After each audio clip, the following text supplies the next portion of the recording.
मीरा भाईंदरमधून एक अतिशय दुर्दैवी आणि हादरवून टाकणारी बातमी समोर आली आहे। मीरा भाईंदरमधील इंद्रलोक फेज 4 परिसरात काल रात्री भीषण आग लागली, ज्यामुळे संपूर्ण झोपडपट्टी काही क्षणात भस्मसात झाली। या आगीत तब्बल 50हून अधिक झोपड्या जळून खाक झाल्या असून अनेक कुटुंब बेघर झाले आहेत।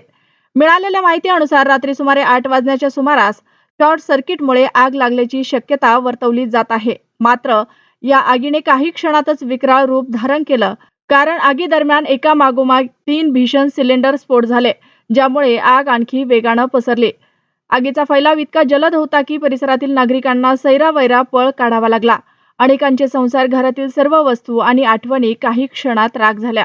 या दुर्घटनेत तिघांचा दुर्दैवी मृत्यू झाला आहे। यात उत्तर प्रदेशचे गुड्डू राम वय वर्ष 46 आणि पश्चिम बंगालचे 2 अल्पवयीन मुलं सूरज लियाकत अली मंडळ वय वर्ष 14 आणि रोहित रहमत अली मंडळ वय वर्ष 15 यांचा समावेश आहे। गंभीर जखमी अवस्थेत त्यांना रुग्णालयात दाखल करण्यात आलं होतं, मात्र उपचारादरम्यान त्यांची मृत्यूशी झुंज अपयशी ठरली।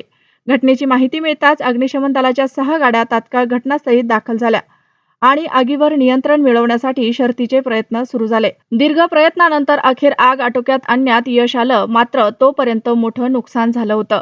दरम्यान आग विझवल्यानंतर समोर आलेले दृश्य आणखी धक्कादायक होतं। तपासादरम्यान घटनास्थळी तब्बल 24 बेकायदेशीर गॅस सिलेंडरचा साठा सापडला। या साठ्यामुळे स्फोटाची तीव्रता वाढल्याचा अंदाज व्यक्त केला जात आहे। या प्रकरणामुळे अनेक गंभीर प्रश्न निर्माण झाले आहेत।